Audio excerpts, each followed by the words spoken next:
प्रणाम मित्रों, मैं हूं विकास सक्सेना। सामाजिक एवं राजनीतिक घटनाओं के विश्लेषण के यूट्यूब चैनल चैतन्य में आपका स्वागत है। आप देख रहे हैं विकास की बात। कांग्रेस के अध्यक्ष और सर्वमान्य नेता राहुल गांधी को आज सुप्रीम कोर्ट से बहुत बड़ी राहत मिली है। उनको गुजरात की जो निचली अदालत ने 2 साल की सजा सुनाई थी, जिसकी वजह से उनकी लोकसभा की सदस्यता चली गई थी, सुप्रीम कोर्ट ने उस सजा पर रोक लगा दी है और जो सत्र न्यायालय है उसकी सुनवाई पूरी होने तक उनकी दोष सिद्धि पर भी रोक लगा दी है।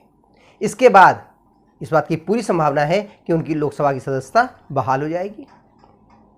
कांग्रेस के कार्यकर्ता इस आदेश को लेकर बहुत उत्साहित हैं, लेकिन इस आदेश में जिस प्रकार से कोर्ट में सुनवाई के दौरान न्यायाधीश महोदय ने यह कहा कि जो राहुल गांधी जी की टिप्पणी थी वो गुड टेस्ट में नहीं थी, यानी कि वो अच्छी नहीं थी और उन्हें इस तरह के बयानों से बचना चाहिए था।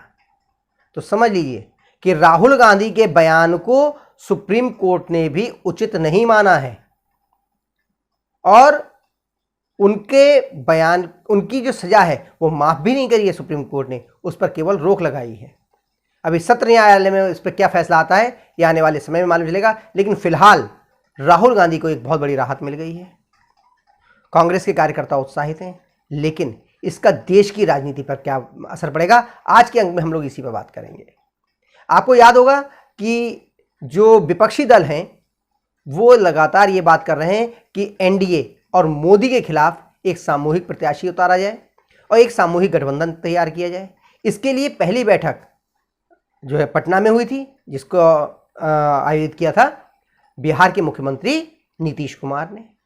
उसके बाद इसी की दूसरी बैठक हुई कर्नाटका में, और इन दोनों मीटिंगों में हैरान करने वाली बात यह है कि ये विपक्षी दल अपने नेता का भी चुनाव नहीं कर पाए। अब तीसरी बैठक महाराष्ट्र में होने जा रही है। दोनों बैठकों का कुल लब्बो लुआव ये निकला कि ये दूसरी बैठक में ये लोग अपने संगठन का नाम Indian national developmental inclusive alliance, यानी कि भारतीय राष्ट्रीय विकासवादी समावेशी गठबंधन, ये तैयार कर पाए। अभी उसके ना तो संयोजक का चयन हो पाया है और ना ही उसके अध्यक्ष का। कह तो ये रहे कि संयोजक मंडल बनाएंगे, लेकिन जैसे ही राहुल गांधी की सजा बहाल हुई है, अब वो तमाम लोग जो ये मान के चल रहे थे कि कांग्रेस के पास अब ऐसा कोई चेहरा नहीं है जो प्रधानमंत्री बनेगा या इतना बड़ा नाम, विपक्षी दलों में दूसरे नाम आ सकते हैं जो अगर किसी परिस्थितियों में मोदी की सीटें कम रह जाएं, भाजपा की सीटें कम रह जाएं और विपक्ष के नेता का प्रधानमंत्री बनने का नंबर बने, तो वो बन सकते हैं। अब उनकी उम्मीदों पर बहुत पानी फिर जाएगा।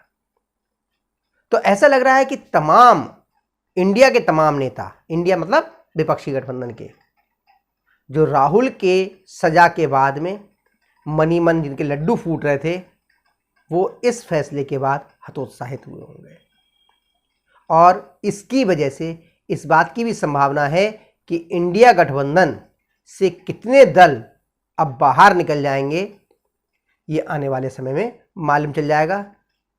जो आपके आम आदमी पार्टी के नेता हैं, संयोजक हैं अरविंद केजरीवाल, वो तो पहली ही बैठक में रूठ गए थे बिहार वाली में, और अब इसी संसद सत्र में उनका जो मुख्य उद्देश्य है, दिल्ली की जो सेवाओं पर को लेकर के जो अध्यादेश था वो कानून के रूप में अगर पास हो जाता है तो उनका उद्देश्य तो खत्म हो जाएगा। वो पहले भी कह चुके हैं कि ये गठबंधन केवल लोकसभा चुनाव के लिए है, क्योंकि लोकसभा चुनाव में अगर वो पंजाब में जाते हैं तो भी उनके लिए फायदे की स्थिति है, दिल्ली में वो समझौता कर लेंगे लेकिन वहां पर भी उनकी कोई सीट नहीं है। तो लोकसभा चुनाव में वो फायदे की स्थिति में है, तो कांग्रेस उनसे कितना समझौता करेगी ये अलग बात है। ममता बनर्जी भी कांग्रेस से समझौता करने को तैयार नहीं है। अखिलेश यादव उनको उत्तर प्रदेश में आने देना नहीं चाहते। तेलंगाना के केसीआर पहले ही उनसे अलग हो चुके हैं। ऐसी हालत में अगली बैठकों में कौन कौन से दल जो पिछली बैठकों में INDIA की बैठकों में शामिल रहे हैं वो उनसे अलग हो जाते हैं, वो देखने लायक होगा। क्योंकि पूरी उम्मीद है कि राहुल गांधी के एक बार फिर दूल्हा बनने के योग्य हो जाने के बाद तमाम लोग फूफा बनने को तैयार हो जाएंगे, यानी कि वो नाराज हो सकते हैं।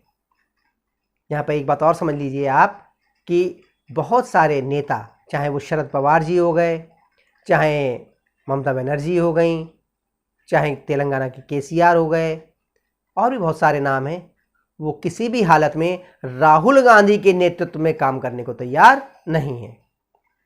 तो क्या होगा इंडिया पर असर, ये तो आने वाले समय में बहुत जल्दी हम लोग को देखने को मिल जाएगा। लेकिन राहुल गांधी पे आए इस फैसले से एनडीए यानी कि राजग के नेता जरूर खुश हुए होंगे, क्योंकि लगातार टीवी चैनलों पर जब से ये समाचार आया है उसके बाद से खबर चल रही है कि अब लोकसभा चुनाव राहुल वर्सेस मोदी होगा।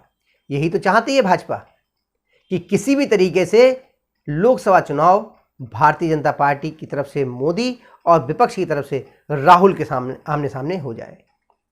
उन्हें मालूम है कि राहुल गांधी सेल्फ गोल करने में माहिर है। अगर ऐसा कोई भी कदम वो आमतौर पर उठाते रहते हैं जिससे फायदा कम और नुकसान ज़्यादा होता है।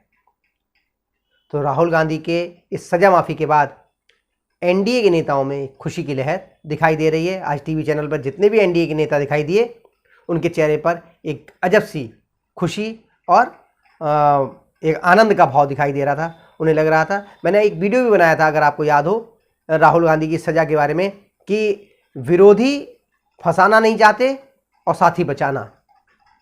मेरा मतलब ही ये था कि जो विरोध कर रहे हैं, जो ये चाहते हैं कि राहुल गांधी को सज़ा हो जाए, वो वास्तव में नहीं चाहते कि राहुल को सज़ा हो जाए। और जो लोग उनको बचाने के लिए कोर्ट में पैरवी कर रहे हैं, वो ये नहीं चाहते कि राहुल गांधी बच जाएं। वो चाहते थे कि राहुल गांधी की सज़ा बरकरार रहे, ताकि आगामी चुनावों में राहुल फैक्टर असर ना डाले, राहुल गांधी मोदी का आमने सामने खड़े ना हों, और विपक्षी गठबंधन में जो एक रोड़ा है राहुल गांधी, वो ना बन पाए। तो मुझे लगता है कि INDIA यानी विपक्षी गठबंधन के लिए ये खबर कोई बहुत अच्छी खबर नहीं है।